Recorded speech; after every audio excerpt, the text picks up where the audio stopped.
Today, on the report card, the J. Sarah Lions and the Capistrano United Coyotes face off one last time before the Thanksgiving break. The Orange Lutheran Lancers head down to Carlsbad to take on the Pacific Ridge Firebirds. Then, after the ADHSHL Thanksgiving tournament, the Pacific Ridge Firebirds and the Damien Spartans faced off on Wednesday night. And the St. Mary's Rams are in town. Last night, they took on the J. Sarah Lions. Plus, Austin Mader gives us some insight into how he rose to become the very first director of operations for the Anaheim Ducks High School Hockey League. All that right here, right now on the report card.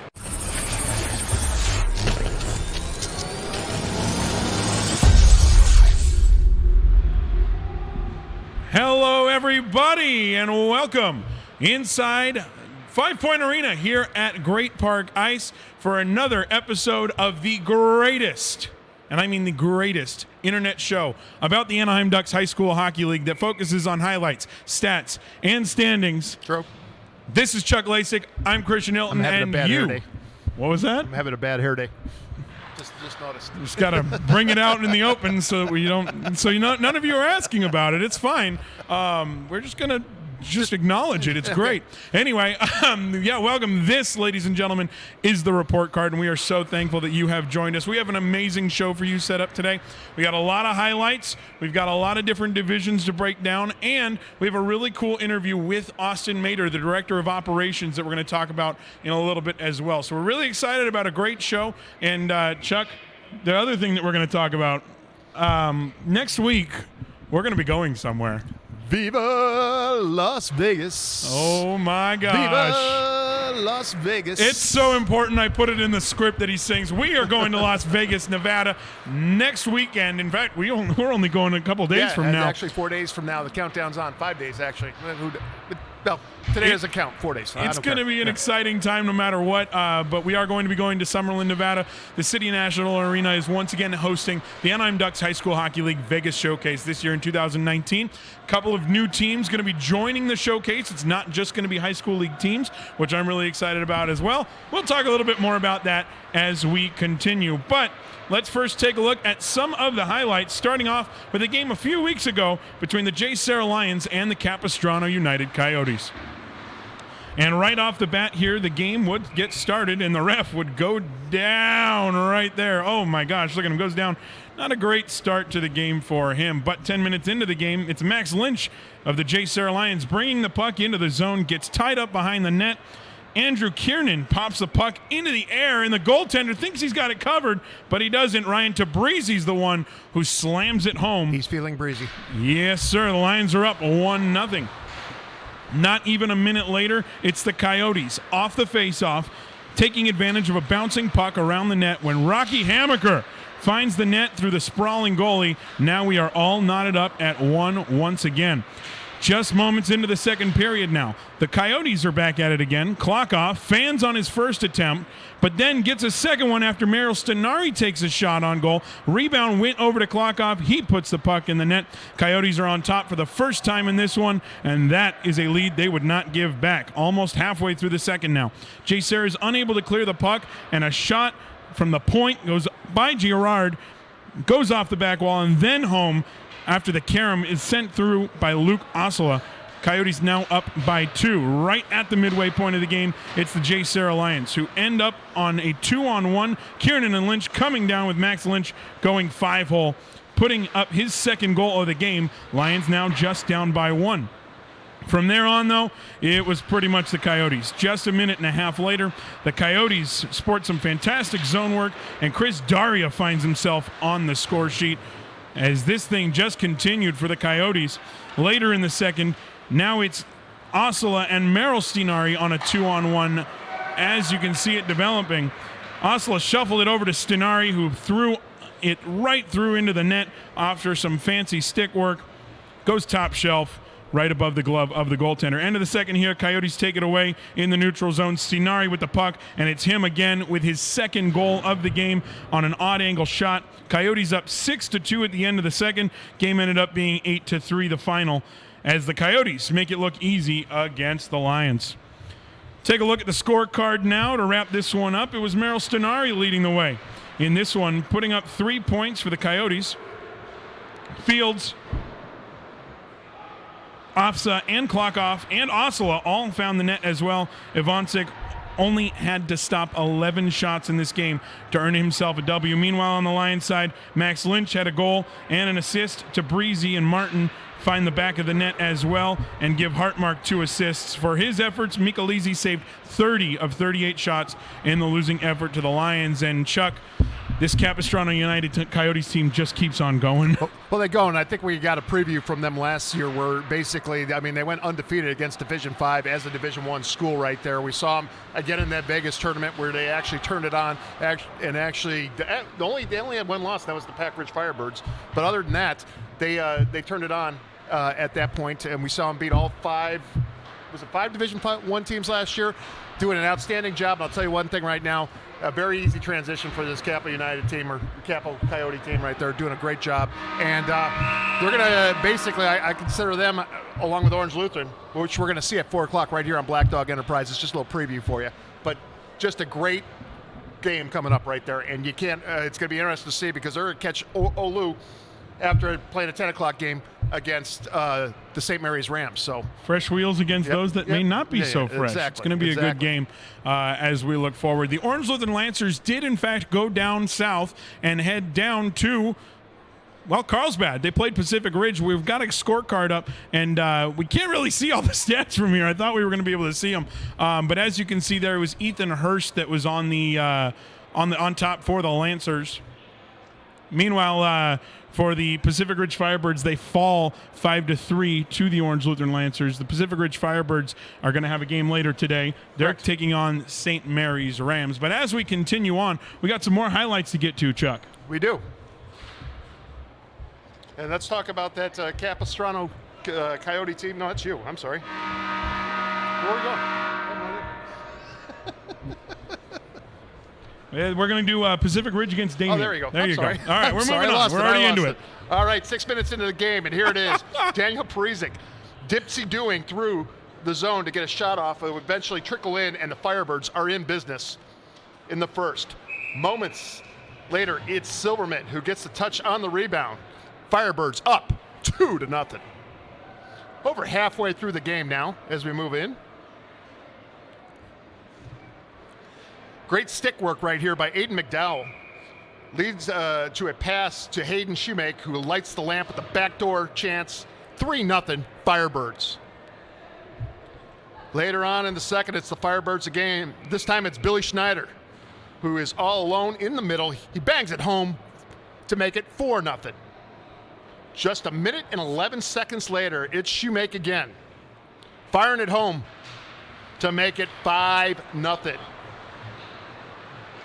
But they would not finish just yet. The Firebirds on the attack. And just a minute and a half before the period ends, it's Daniel Parizek steps up from the point and fires a missile past the goaltender, putting the Firebirds up 6-0 at the intermission break. They would add 2 more in the third, and the Firebirds win this one as they cruise to an easy 8-0 victory. And basically, it was all Firebirds in this one. Daniel Parizek gets the highlight here as he had a 3-point night effort. Shoemake had 2 goals of his own. Let's not forget Patty O'Donnell, who could possibly be the easiest shutout of his career in his cap. He only had to stop 7 shots in this one. Firebirds score more goals than shots they allowed. Don't see that a lot. Meanwhile, Louis Garcia on the losing side still made 30 saves in a losing effort. What a fantastic game, though, for the Pacific Ridge Firebirds in this one. It was 8-0. It was almost 7-0 after the second period. Yeah, Chuck. It was. And basically, Pacific Ridge showing why they made the leap up to Division I right now, too. Absolutely outstanding job taking care of a established D1 team. And the Firebirds, just like the Coyotes, are showing that they are in for the long haul. Absolutely. Do want to say a welcome to everybody who is just now being able to join us live. Oh, really? We do apologize for the That's good. the little issue. We're going to get the entire show up a little bit later on YouTube, so don't worry about that. You'll be able to watch. You missed everything. I mean, it's been a heck of a show to this point. But welcome, everybody, to the show. We're glad that you're joining us. Just to give you a quick recap, we already went over some stats and some highlights, but we're diving right in to the next one, where we are going to go to the fact that the St. Mary's Rams came to town last night, and they look to continue a fantastic start on the season as they technically hosted the J. Sarah Lions here in Southern California. Let's take a look at the highlights here. Things get started off. We're going to go over, we're going to head over to the scorecard. That'll be a little bit easier to do. As we head to the scorecard for the Lions and the Rams, I'll tell you all about the game last night. Fact of the matter, it was an absolute onslaught by the Rams. It ended up being 8-4, Chuck, but the Lions really had just been on the back of their skates the entire time. The St. Mary's Rams, who we got to see this morning against Orange Lutheran, were really moving on. Just to give you a couple of things to know about that, the run all the numbers up. It is 8-4, the final. Alex Fronte had a goal and an assist in the losing efforts for the Lions. Meanwhile, Tabrizi, Hill, and Gerard find the net, while Michelizzi stops just 25 of 29. Meanwhile, for the St. Mary's Rams, on the winning side, it was none other than Hunter Hayes leading the way. He had 2 goals and an assist. Ite Bondar also had a game to write home about with a goal and 2 assists. Anthony Alvarado and Strider Davis both had a goal and an assist. And don't forget about the performance of Max Clark last night, Chuck. He had 3 assists in this one. Boris Gershkovich stops 20 of the 23 he faced, and the Rams dominated this one. Once again, the final score being 8-4. And Chuck, while the Rams did lose earlier this morning to Orange Lutheran, quite handedly, I'll say, this St. Mary's Rams team, not exactly the St. Mary's Rams team we had last year. No, exactly. I think they're probably the most improved team in Division I. I mean, they had a tough season last year, but it's a team that doesn't quit, and you see that what they did, especially against Orange Lutheran. I mean, they were down 5-0 in this going to the third period this morning, and they were still skating, going loud, and they end up scoring a goal and actually shutting out the Lancers in that final frame. So credit to St. Mary's. They're a hard skating team. They work well, and I still think they're kind of like that sneaky team you have to face in the playoffs. Sooner or later, you're going to end up having to face them, and it's a team you're not going to want to face. Yeah, it's going to be a good team. Now, we're going to lead up to the Division I standings now, and we are going to bring it up on screen, and it's going to look a little bit different than normal, folks. We've got some big news regarding Division I to share with you, and for that, we got the standings up. The first bit of news to get to, you may notice there are now only 9 teams in Division I. La Jolla Country Day has dropped down to Division II after a rough start. They're losing 4-0 right now. Oh, my gosh. Just throw them under the bus, why don't you? After a rough start in Division I, for the season for them, they bounced up to Division I to start the year, but in the eyes of the league and the team, they decided that it would be better for development of the players to start at a lower division. Meanwhile, the other news to get to regarding Division I is the fact that you can see here the Pacific Ridge Firebirds are only 4-4. That is because they had an ineligible player playing in 2 of their games, and so the games have been forfeited. The 2 games that were forfeited were against La Jolla Country Day and the Santa Margarita Eagles. That makes something that I don't think we've ever seen here. La Jolla Country Day Tories. It's a Division I win.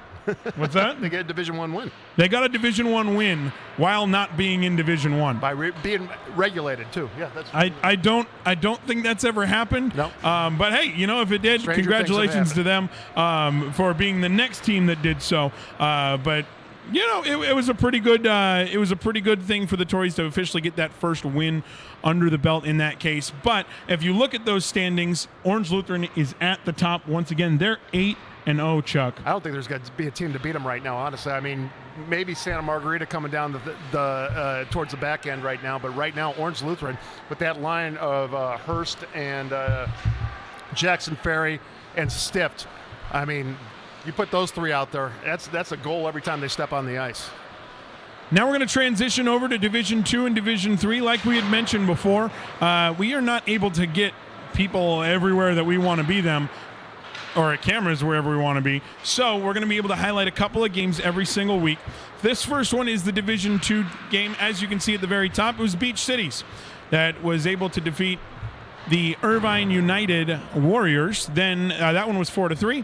The next game that you see, Corona Norco was able to top UC or Upland Christian Hockey is what we're officially calling them now. That was in a shootout, a fantastic game. And then as you can see, that last one at the very bottom, Edison was able to beat Division 2. They were able to beat St. John Bosco by the score of 2-1 in that game. As we switch over to the Division 2 standings now, as you can see, this Division 2 team, or this Division 2 standings, Chuck, is just completely stacking up. Yeah, exactly. It's going to be a boat race to the end right there, and we'll wait and see how it goes. But right now, it looks like St. John Bosco leading the pack, and it's going to be a tough team to stop.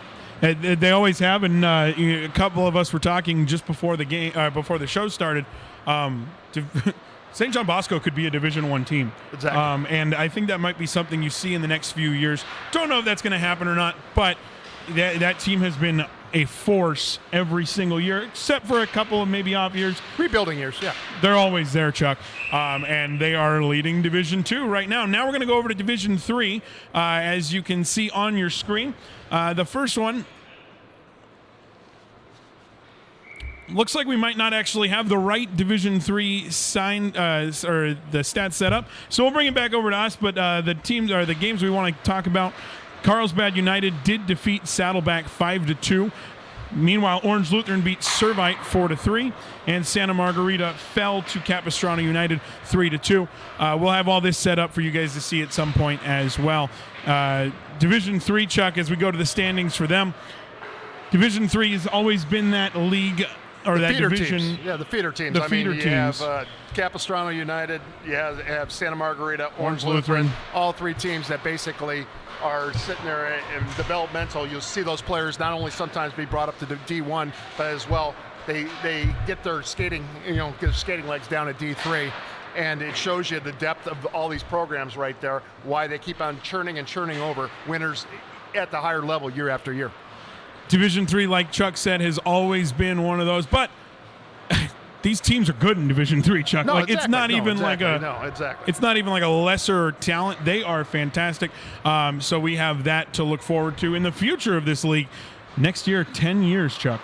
Yep. Of the official playing in the league. Yep. 10 and years, that's what 4+ teams, yeah. Or more than 2 teams, right? Yeah. Unbelievable. Yeah. It's just an unbelievable. Now, as part of this league growing and as a part of things going on, the league a couple years ago decided that we needed a director of operations. And for that, we looked no further than Austin Mater, who had been... Esperanza brightly shines the cardinal and the I love that he's dancing to your singing. Academics and athletics, victory so bold. Just gonna I let don't you know go. the rest. That's all okay, I know. good. I was going to let you go until you wanted to stop. Austin Mater has been helping out a long time with this league. He had been doing scorekeeping before that. I sat down with Austin to chat a little bit about his rise to becoming the very first director of operations for the Anaheim Ducks High School Hockey League. Austin, you started off just with your first job at the rinks Anaheim Ice as an operations associate, but before that, had you even heard of the Anaheim Ducks High School Hockey League? Yeah, a little bit. Just playing hockey and growing up within the organization of the Ducks. You hear little things about how the growth of high school hockey is growing. Of course, Santa Margarita winning the national championship very early on was a big deal, and just different little things. But I'd never been to a game yet until I started working at Anaheim Ice. And then a few months into my time there, they asked me to be a scorekeeper for the games, and the games were different. They're scored differently than a normal adult league or in-house game. So I saw it as a challenge and got on it, and it is different, but it's very much more enjoyable because I have more to do during the games and all that. So I've enjoyed the time that I had scorekeeping the high school league. So how did you go from just scorekeeping some games to all of a sudden the very first director of operations for the Anaheim Ducks High School Hockey League? Yeah, so I started scorekeeping and I did it for a couple years, and as more of my, it wasn't just scorekeeping. It was more like, okay, hey, this time we might need you to move chairs. This time we might need you to help the guys upstairs, and different things like that. And I thought, okay, well, maybe this could become more of a position. And at the end of the 16-17 season, me and Matt got to talking about maybe creating a position. I threw my name in the hat, and the director of operations position was created, and here I am now. There you go. Now, when it comes to your day-to-day operation, what are some of the things you really have to kind of go through? Yeah, well, at Anaheim Ice it was a little bit different because it's not as big of a rink. So at Anaheim Ice I really focused more on keeping the scores area closed off from parents was a big thing, putting ropes on all the staircases and putting the stanchions up. I was always getting the scorekeepers the iPads, getting them the pucks for the game, and then now it's a little bit more because I get here and it's not one sheet, it's possibly 2 to 3 to 4 sheets a day. 4 sheets of ice. So I'm more going to different scorekeepers, talking to them about the games that they're going to be doing for the day, explaining, to the rink staff, like, hey, this is going to be the day. If we need ice cuts at this time, if we need a carpet roll, I'll take care of that. But just give them a heads up so that they don't have to worry about it. Let them know that I'll worry about it. And then just different things, letting the refs know about the game and all that. Now, just because a game's over doesn't mean your job's necessarily over. In fact, you might work on days that aren't even Wednesday, Thursday, Friday, Saturday. Working with the league website, you're putting in stats. What all goes into that? What do you have to do even after the games are done? Yeah, I mean, before games, it's a lot of, communicating to the rink, and the big thing is you don't want, my position is more so that the rink has to worry less about the Anaheim Ducks High School Hockey League for that day. They already got so much more stuff that they have to worry about. I'm here to lessen the load of the Ducks League on them so that they can worry about their stuff. Once all the days are going, once all the games are going and everything, it's rolling and everything, it becomes smooth. And then after the games, I might have to go communicate things to a parent, a coach, a ref, multiple refs about maybe a game misconduct, maybe an issue that happened, shots might be not correct, different things like that. I get emails about scoring changes and stuff like that, suspension updates that I need to do. So there's just a little bit of the things that I do when I'm not here or when I do after the day's over. Now, when it comes to the referees, like you had mentioned, there might be game penalties, maybe even being suspensions. You are kind of on that side as well, with dealing with the suspension list on the website. How do you get all this done all in a manner of time that works with the league? Yeah, I mean, as I've done it in the past years, I've gotten quicker with it. Knowing the refs now more than I did when I first started helps because I know their personalities. I understand what they're going to do and how it's going to be called. I know the rules better than I did back then. So now it's more just, getting all the information and inputting in the system and doing it at a reasonable time and manner. Now, I talked to Commissioner Matt Blanchard at one point, and we talked about the size of this brand new, I don't even know if we can call it new anymore, facility in Great Park Ice and 5 Point Arena. We have 4 giant sheets of ice here, and you guys get some serious step work, and if you had step counters going, it'd be in the high thousands because of just all the movement you guys have to do. You are worried about the sheets of ice, the Zamboni tunnels, the locker rooms, the score box, and everything else. On an NHL system, there'd be 10 different people doing all that work. Here, it's kind of funneled into you. Granted, there's other people working, but it all kind of funnels into your role. How do you manage everything all at the same time? Yeah, it gets tough. I mean, the NHL is at a much larger scale. This comes to that scale because it's not just one sheet and one game that they have to worry about. It's multiple games throughout the day. It's really communication with the rink and making sure that we're on the same page, and myself understanding where I need to be when I need to be there. I have constant communication with my scorekeepers. I try to have constant communication with all the rink staff on different cuts and different stuff because that makes my job easier so that they know what they need to do, I know what I need to do, and then if there's anything else that I need to do, I'll go talk to the refs, you'll see me walking around the rink all day. You never get a breath either. I need a Segway. Well, I'm just saying, we could get a rolling sidewalk or something in here. It might be good, but we'll leave that for another budget meeting, I guess. Now, we're up here in the sound booth. This AV booth is completely new for the rink. Obviously, we didn't have one of these at the rink's Anaheim Ice. We do have one up here, and you are really the one who gets the opening video moving. You'll even bring down the lighting. They've got different lasers and things that'll go off in the building. How has this been an addition to your little position? This is actually the really cool thing that I've been able to do this year. As you can see, we've got this whole system back here, and it's a bunch of different commuter buttons that we can push and stuff like that.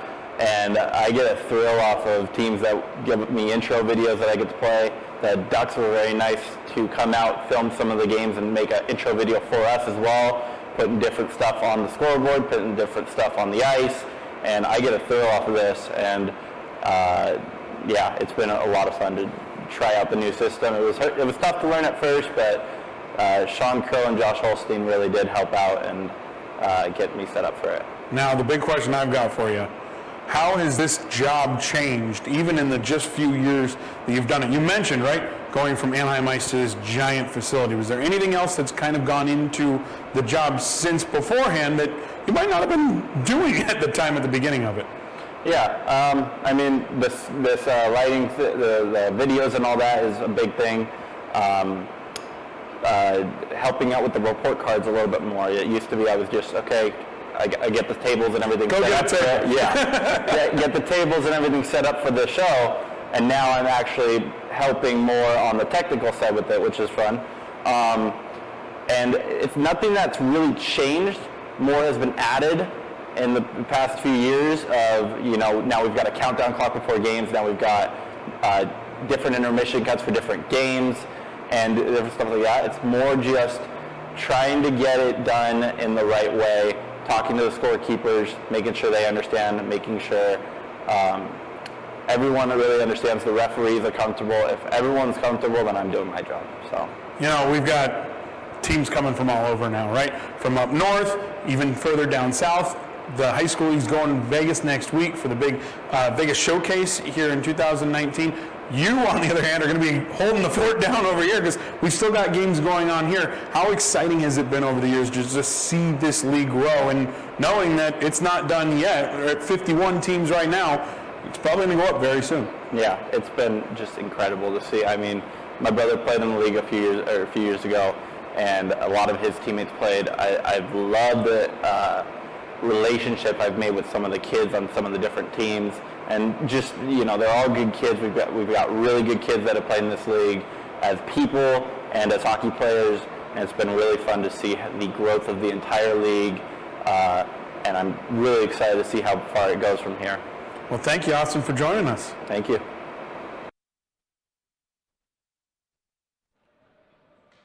Well, thank you for enjoying that little interview that we did. Talking with Austin, I mean, you and I see him every single day here. In that interview, we talked about it. He really does run around this place. Not run around, but he was sitting there right behind there. He's not only technical directing, doing on producing right now, but then on top of he's on his walkie-talkie doing all the things he's doing right there too, just making sure that everything's running smoothly. So he's literally doing 8 jobs right now. Exactly. So big thank you to Austin Mader for all the help that he gives to this league. I know the commissioner very much appreciates his work. The deputy commissioner appreciates, everybody does, and we're very thankful for Austin Mader, the official director of operations for the Anaheim Ducks High School Hockey League. Well, Chuck, we only have one more real big thing to talk about. We talked about it a lot earlier in the show. Las Vegas. We are going to Las Vegas, ladies and gentlemen. Las Vegas. We are heading there on Thursday. Games are going to start at noon. Actually, games will start earlier than that. Our broadcasts are going to start at noon on Friday, and we are very excited for another fantastic Vegas showcase, Chuck. This is the third Vegas showcase, and this event's just grown bigger and bigger. Well, especially I think now that we're getting teams outside the league, I think that's the biggest selling point right there is that, it started off as we thought, hey, let's throw this together, we'll get a couple teams, and all of a sudden now, people are knocking down the door. Commish throws the email out, and it's full within a matter of moments. So, honestly, maybe next year, do we go to another day, add an extra day to it so we can get some more teams on it? I don't know yet, but, that's going to be some talks we're going to have, but not, to say the least, this has probably been one of our biggest successes. Absolutely. Now, you mentioned we have a couple of teams that are not in the league that are joining. The two teams, first off, are going to be West Ranch. We know them. We've seen them before. But a team that we have not seen before in league action is the Faith Lutheran from Las Vegas. They're going to be joining in, and the talks are maybe eventually they decide to join the league too. most teams see this league. You see Cherry Creek come down for a tournament every single year. This league, like you just said, when you send that email out, people jump on it. This league is really tempting for hockey teams. Well, it's not only that. It's not only the league. It's and the facilities. I mean, here you got a absolutely gorgeous fourplex right here with 4 rinks right here on top of it. But then add on to the type of competition that it just shows you the type of competition you're getting here in Southern California, especially in our league right now. You know, we've produced several picks in the NHL draft, first-round picks, a couple of them being first round. But just shows you the level of competition. Got a national champion, reigning national champion as well. And it just shows this league can sit there and draw teams, not only from the Northern California region, but from the outside regions as well. It's going to be a fantastic weekend, Chuck. We're doing a full day. I think we have Viva 7 games in Vegas. 2 days, Yes. which is what our old form of way was doing. We would do a bunch of games. This weekend, we're really excited. Catch a bunch of the action over at blackdoghockey.com. If you would like to watch the games live, we are going to have a huge show 2 weeks from today for the report card with a bunch of things from the Las Vegas showcase weekend.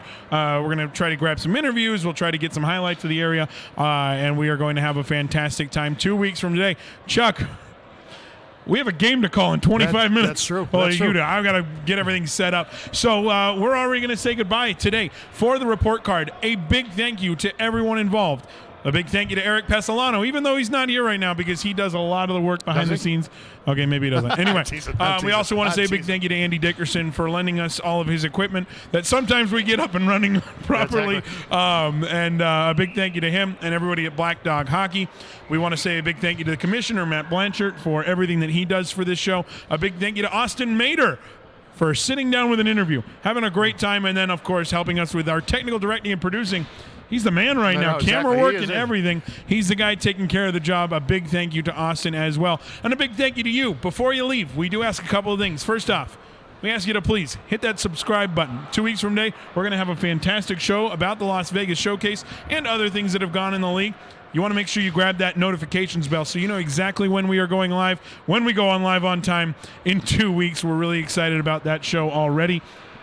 And we want to have you head over to the Anaheim Ducks High School Hockey League social media pages, Facebook, Instagram, Twitter. All of them, just search at ADHSHL. You're going to find the page.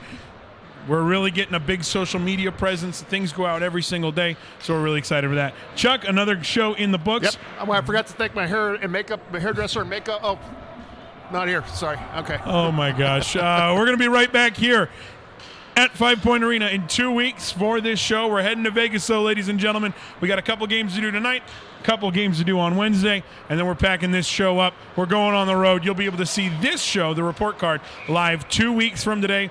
We'll get the Christmas edition. The Christmas edition. We might have some lights, some garland. Who knows what we'll do? We need to get a budget for that. Weather outside might be frightful. What was that? The weather outside might be frightful. It's frightful right now. We got rain, and it's not great. Degrees. Anyway, we do want to say a big thank you to all of you for joining us on behalf of Chuck. On behalf of Chuck Lejsek, I'm Christian Ilten saying thank you for joining us for the report card. Exciting Anaheim Ducks High School Hockey League action is coming at you live on Black Dog Hockey in just 20 minutes. We're going to get things going right as soon as we wrap up here. Have a fantastic afternoon, everybody. Thank you for joining us.